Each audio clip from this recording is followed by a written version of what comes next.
It's like there's always consequences, and we're always fighting for this acceptance. This is why we have to reinstill courage as a virtue and not fear.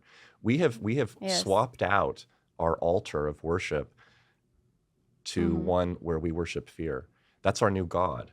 It We is. cannot be a good people if we live under the umbrella of fear, if that's what drives our decisions. The only way to accept consequences, losses, is through courage. And it doesn't mean that you have to change how you feel. This is also a big misconception I hear. Well, because feelings drive everything, and because feelings are always affirmed and validated, people today, and this includes therapists, seem to believe that the road to goodness is by riding feelings and accepting them and acting on the feelings. No, that's immaturity. The road to goodness is to feel the feelings and to act in spite of them, to feel scared, horribly terrified, and yet to do the right thing. And that is actually what courage is. It It's to is. act It is. in spite of fear and to take a risk. And we're not willing to do that anymore. That's one of the fundamental problems of our society that is infecting everything. Infecting. Everything. Wow. Yes. I agree with you. And the, I think that it's definitely people who are afraid and people who live in fear are immense danger for society. That's what I feel. Like it's a very dangerous. I guess what I'm trying to say is one of the most dangerous people in the world are weak people, are people who are afraid. Look at all the dangerous things that they do based from fear and being weak. Like how all these murderers, rapists, robbers, like just bad people, they're all people who have immense fear. And I think it's really difficult to be a courageous person, but it's the most beautiful thing to be a courageous person. It takes a lot of work to be a courageous person. But I guess what I'm trying to say is courageous people are amazing people. They are good for society. They do so much kindness for society versus fear. They're necessary. The They're fearful act necessary. irrationally, and irrational behavior is what causes harm.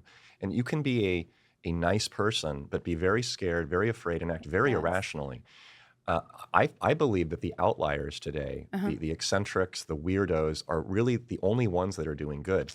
Those who are acting Yes. in the middle, those who are compliant, those who are uh, being safe, Yeah. are largely causing terrible harm. We need Very. much more strength and much more courage. And to be specific about that, I think what we must have are courageous, strong men supported by women who respect and admire them. And we don't have that right now. We have only toxic masculinity. Yes. We don't have masculinity. Everything is toxic that's masculine. And we also don't have a societal, paternal authority, whether it's a father or a police officer or a state or a teacher, that can tell girls no. Mm-hmm. Girls don't have strong daddies anymore. And I mean that in the literal sense and the metaphorical sense. So they end up acting out. They end up acting out in a selfish, narcissistic, histrionic way. I believe that women are disproportionately, as a sex, disproportionately destroying this country. And I also believe that it is enabled by weak men. So I want to be very clear. I'm not attacking women. I'm attacking both sexes. But we attack men, and rightly so, all the time for excessive aggression, violence, sexual predation, as we should. But we never, ever criticize women for their errors, for their Yes. sex-specific flaws, which are largely uncontrolled, uncontained emotion, which explodes and leaks out into horribly destructive areas, such as the sexual mutilation and Yes. hormonal castration of young children, most of whom are girls, and most of which is led by women. Women therapists, women teachers, women surgeons, women clinical directors, women politicians, women legislators. Even mothers in families are largely driving this, not men, not fathers. Of course, the fathers, they're just standing around letting it happen. So I'm not saying that they're guiltless or blameless, but I'm saying they're not stepping up. And we need strong, ethical men to stand up and to contain the excesses of what I would call toxic femininity. Yes. And we have lost that balance in our society. We do. And if we don't get it back, we are gonna fall as a nation. We are already teetering.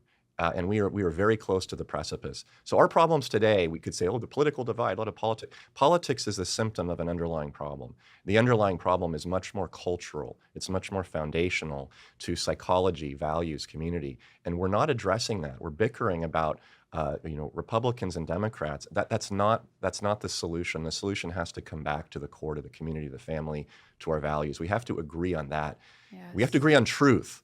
And if we don't allow truth to take precedence, if we don't say, you know what, men don't menstruate, girls Right. can't be boys and boys can't be girls. If we're afraid to say that as a mommy, a daddy, a teacher, a therapist, in our office, at our home, on the street, if we're afraid to say that those basic truths, what have we got left? We've got nothing. We're living in a delusional, psychotic, postmodern, post-apocalyptic nightmare. And we are very close to that right now. And I think that the root cause of that is women losing touch with their nature, their true agree. nature. Yeah. And what worked for our grandparents, what worked for our parents is now altered into this new wave of feminism. And that's, you don't have to work. You don't have to get married. Who cares about raising children? Well, that's the most important thing, is giving birth and raising children. Our children are today's society. Look at the responsibility that we possess. And we're not really looking at that as important. We're looking as, oh, if I have this career, that career. Yes, that too is also important. I understand that some women want to work, but we forgot our true nature. And that's destroying today's society, including our men. We are also destroying our men. We are attacking our men by this false redefinition of what it means to be a woman. Mm-hmm. And it doesn't matter how you feel, it doesn't matter what you believe.